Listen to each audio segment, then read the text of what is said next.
mode of goodness like simple clothes, natural fibers, light colors, very comfortable, easily adjusts to changes in the waistline, like that. A person in the transcendental mood of consciousness will wear some dress, will wear tilak, or some dress that identifies them as a member of an esoteric school. So that way, by the way they dress, you can see. Oh, here's your art, Krishna Prabhupada, dedicated to the glorification of God. Now, what about psychological things? For example, the meaning of life. What was that? Monty Python did a whole thing on that, the meaning of life. I don't think he ever came up with an answer. I think his answer is here: life is meaningless. People in the mode of ignorance, they don't know the meaning of life. They have no idea. So they say, life is meaningless. Has no meaning. But you ask someone in the mode of passion, and they'll tell you life is to enjoy with all the gusto you can. Like that. But we know that the real enjoyment in life is attaining self-realization. And someone who has attained self-realization knows that life is for the service of Krishna. In that way, a person becomes transcendental to these three modes. So we work for Krishna's transcendental pleasure. A person in the mode of goodness wants purity, piety, happiness, knowledge, things like that. But someone in the mode of ignorance, their work is all about intoxication, self-destruction, madness. Someone who, in the mode of ignorance, that gets some money, what's the first thing they do? They go out and spend it on drugs. So that's the reason that they can't attain anything in life except self-destruction. And we already went over the people in the mode of ignorance worship ghosts and spirits. People in the mode of passion worship powerful and demoniac men. People in the mode of goodness worship the Supreme, but people in transcendental consciousness worship Krishna, the Supreme Personality of Godhead. Uddhava has a question. When the Yadavas were fighting between each other, is that transcendental ignorance? Passion. Passion? Yeah. Well, Krishna wanted that. Krishna made that happen. It's said that Krishna made the Yadu dynasty fight among themselves because he saw that in the future they were so powerful that if he didn't take them off the earth, they would have dominated the whole planet. They would have dominated all the other nations and people. And he didn't want that. Kali Yuga was coming. See? Kali Yuga means chaos. So if there's one group or one party or one nation that dominates the whole world, you don't have chaos, you have order. Krishna didn't want that because he was preparing the conditions for the Kali Yuga. So he had to remove his family from the earth. Otherwise they would have ruined everything. So that's transcendental passion. Yeah. And transcendental ignorance would be Shiva destroying the universe. Yeah. Well, the New World Order, it can't succeed.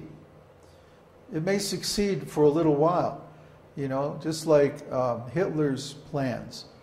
Hitler actually he was preparing to introduce Vedic culture. I met a couple in Louisiana. He was South Indian, and she was German.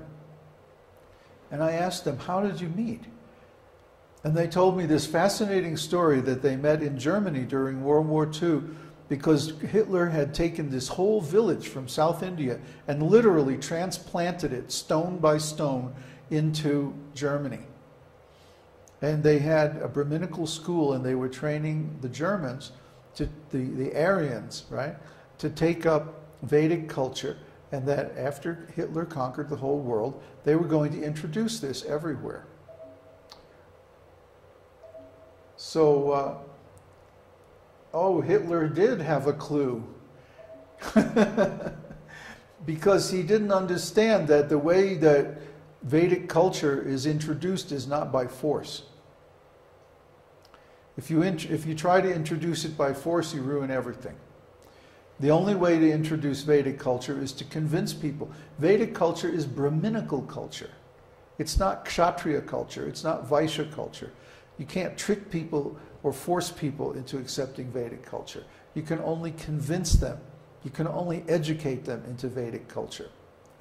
Because Vedic culture is based on the mode of goodness.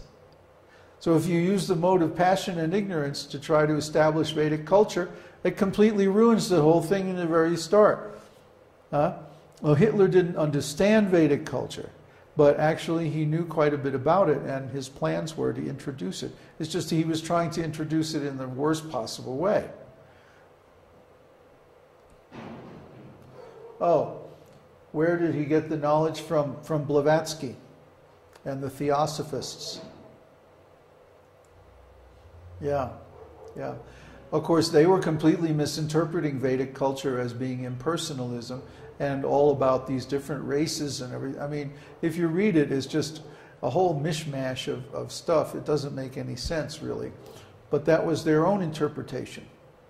So instead of giving Krishna's interpretation, they had their own. Yeah, really. It was a total waste of time because it introduces so much confusion. Vedic culture is extremely monolithic. It's very heterogeneous. It includes everything, but it's ultimately consistent, self-referential, and perfect. So people have to be raised to the level of intelligence where they can understand it. You can't introduce it by force. You can't make people vegetarians or make them give up intoxication by force. It's not possible.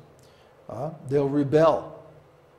And, he who lives by the sword dies by the sword. That's karma. So if you use force to introduce Vedic culture, you'll corrupt the culture in the process. Not good. So if we're going to introduce Vedic culture, it has to be by conviction. We have to convince people. We have to influence people. Yes, Krishna wanted to eliminate the Jews because in his rationalization they were somehow against the Aryans. Don't ask me to explain it. I don't understand it myself. It's a big mess. I don't even want to, try to wrap my mind around it because I know it's perverted. We have the pure, perfect understanding of Vedic culture from Srila Prabhupada. And we have to use that understanding to implement it properly. Yeah, it's like Krishna Prabhupada says, it's a hodgepodge. They're getting one thing from here, one thing from there. The master race, where did that come from? Nietzsche. I mean, what does Nietzsche have to do with Vedas? Yeah, it's just mental speculation. So as long as we think this process of mental speculation will lead anywhere, we're always going to have hodgepodge nonsense conclusions because actually that's not the Vedic process. The Vedic process is evam parampara prapto, idang rajrishayo vidu, that the Vedic knowledge is passed down through parampara, and the Vedic kings accepted it in that way. The Rajarshis, they were rajas, they were kings, and they were also rishis, or wise men. So today it's very hard for a rishi to become a king. You have to have, yeah, right. You have to have a rascal to become a king nowadays. But yeah, I mean the hodgepodge, the singularity is hodgepodge to the nth power. Okay, hodgepodge to the hodgepodge power. It's complete speculation, and it'll reach a climax. Total confusion, that'll be the result. Yeah. Krishna Prabhupada, explain British slang to Florian, please. Hodge? Isn't he the Speaker of the House or something?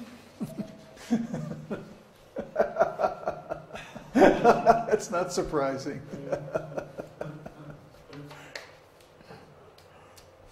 So the goal of worship, for people in the mode of ignorance, they want oneness with God, which is impossible. Huh? You have to be ignorant to want to merge with God, because it means the end of your individuality. It means the end of your existence. Just merging with God, and then that everything is finished.